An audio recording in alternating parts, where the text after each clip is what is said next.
Get to the 9/11 memorial. Major Cook was one of the first responders to 9/11, and for a period was the highest ranking military official on site. So I will turn it over to him. First of all, I am a teacher in a high school here in New Jersey. I want to thank the VFW because there's 3 of us here at the conference that were given scholarships by the VFW as teachers to be able to attend this. I've got 2 compatriots here who are smiling at me right now. 9/11 occurred. I'm sitting in a classroom teaching. Somebody runs in and says, "Turn on the television. The tower just got hit by a plane." So we turned it on, started watching history unfold. Saw the second attack. Went to lunch, sitting there with my fellow teachers. Somebody runs in and says, "Turn on the television. The towers just went down." I said, "No, you don't collapse one of those." I said, "No, the towers went down. Sure enough, we're watching the things." So for the next 2 days, I sat there watching television intensely. I'm a retired military officer. I've been in uniform since the early 70s. I teach JROTC here in New Jersey. This is my 20th year in the high school. And it was just something that fascinated me as far as what was happening, because I've been involved in disasters and disaster relief in the military. And after about 3 days, I looked at my NCO and I said, "I can't take this anymore. Can you cover the classes for me?" He said, "Yeah." Sergeant William, we'll take them. Okay, fine. Went home, packed my duffel bag with my uniforms, grabbed my hard hat, got in the car, and I drove up to New York City. Parked the car at Fort Hamilton, got on the subway. About 40 minutes later, I'm getting out of the subway and I'm walking into a disaster area, something that I've never seen in my life. Hell on earth. The towers went down. As they collapsed, they shed steel girders, flinging them out, sometimes a block away from the tower, hitting other buildings. As it pancaked down, everything that was in the garages underneath it got crushed, to include all of the service systems of the towers, which contained all of the chemicals that you would use for an entire building.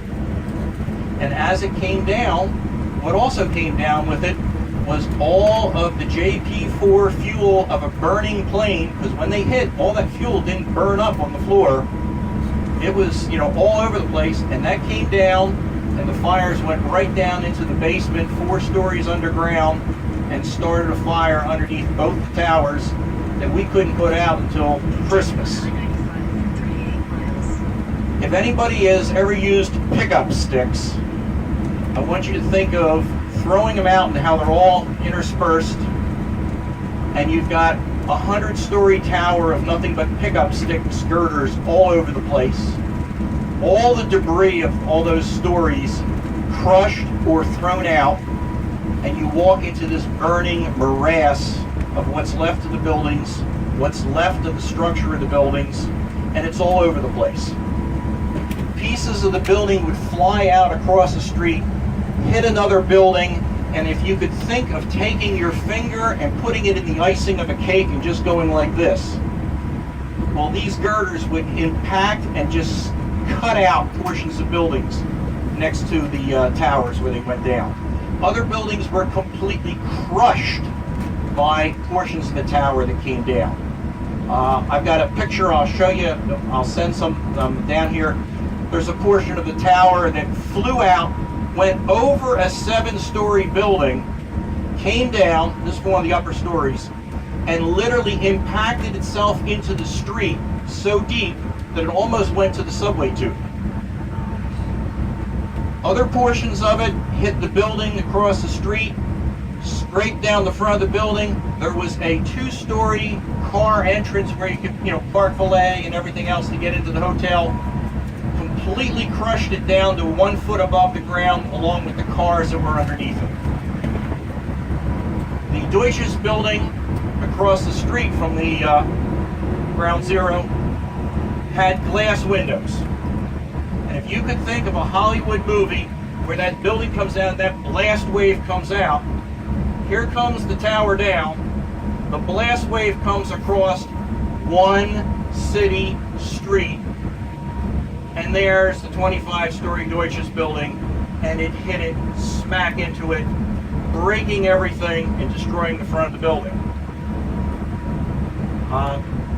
Interesting sidebar. You go up there, you're working on the things. I went into the Deutsches building. We were looking for structural integrity.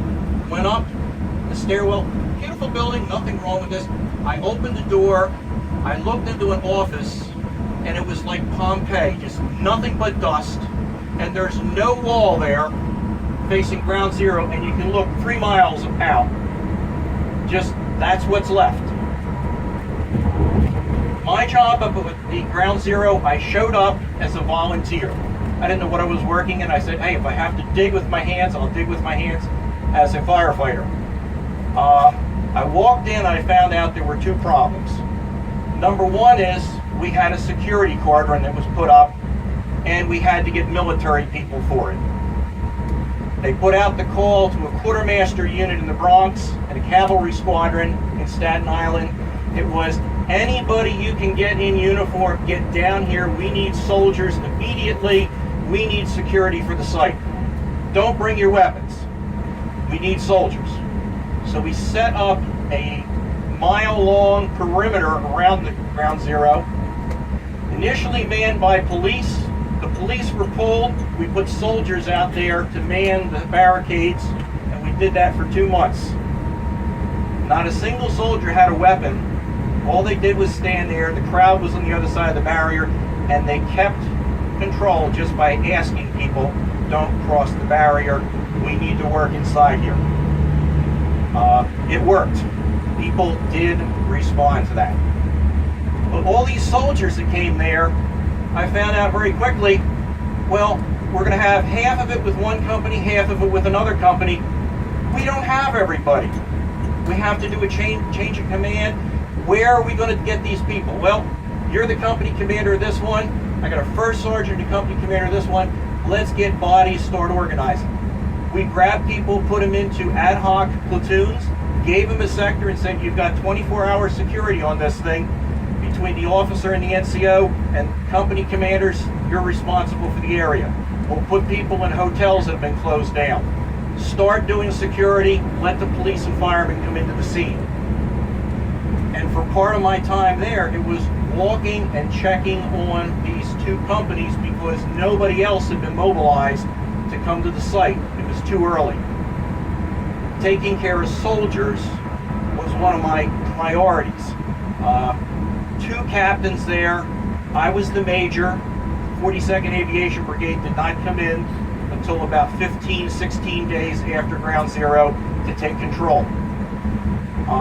Coordinate with the city, the command center, the fire departments, whatever it is. What do you need soldiers for? And look after the soldiers that are performing the jobs. That was part of what I did. I was also asked for some public affairs thing because I was a senior person when the UN delegation came down to describe things, show them what was happening at Ground Zero, and then also when we had the president show up. I got my hands dirty, I'll put it that way. The Ground Zero pile was a mass of twisted beams just covered with dust and debris, and it went out everywhere. It was not confined to the nice little park that you're going to see when you go up there. It spread out for at least a block or more in every direction.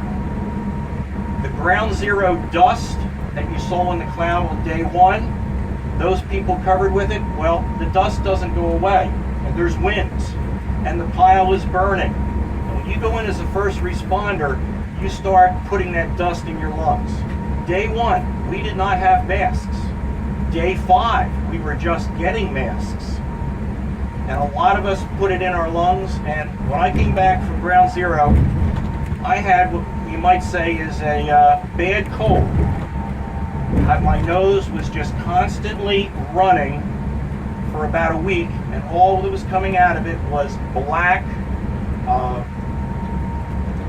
pardon the expression, black snot. But I had put so much of the debris, airborne meticulous debris, in my lungs from doing that, that my body was trying to purge it to get rid of it so I could breathe properly. A lot of first responders have what's called ground zero lung because we put this inside ourselves. While it was there, the chemicals inside these buildings were burning. Initially on day 1 and day 2, it was a fire. Then the oxygen was used up. But every time you move something on the pile and that oxygen got to the actual fire, it would flare up again. In one of the paragraphs I said, the thing I passed out to you, at nighttime, we had people, iron workers, going up, grabbing a hole on a girder, hooking a clevis to it, have the girder lifted in the air to swing it out from the pile so we could remove it. But every time they lifted that thing up, the oxygen, because we disturbed the pile, got to the fire and it would be on fire. And then you'd spend 15 minutes dousing it until it turned to steam, go back and get another one. There's also a picture I'll be putting around here of a gentleman who risked his life. They put him in a small little box about the size of the restroom in the back of the bus with an oxygen and an acetylene tank and a torch. On a 7-story crane, hoisted him out over the burning pile, literally to a point where if he fell, we couldn't get him. And his job was to cut away steel so it would slide down, and we could also then get into the pile to check for anybody for rescue work. He also had a job where he went and had to cut the steel that was embedded in the sides of buildings all around ground zero, where it just fell and just stuck in the side of the building. The whole time at ground zero, I never saw a body come out. I saw some body bags that had some goo. That's about it. When the tower goes down and there's a fireman there, what came out was a little bit of goo in a uniform, his crushed steel hat, and whatever he had that was metal on his body. A couple crushed pistols and other things. And that's how it came out. We also found some remains of people, when I say remains, where we were able to do it. At one episode, I was standing on the West Side Highway, and all of a sudden you hear a whistle, everybody stops, and you see everybody coming to attention and saluting, and there's this stretcher coming out with a body bag on it because they found somebody. And took him back, put him in the ambulance, took him up to the morgue. The guy comes up to Lieutenant Ryan from the police force, who was standing next to me. He says, "What do I do with this?" And he has a bucket. And I look inside it, and there's a wallet there. I open the wallet. Ryan and myself are looking at it. Here's the guy's wedding pictures, his kids. What do you do? Well, first thing we did was we made sure that that body and that wallet were associated in the morgue. Make sure that those are attached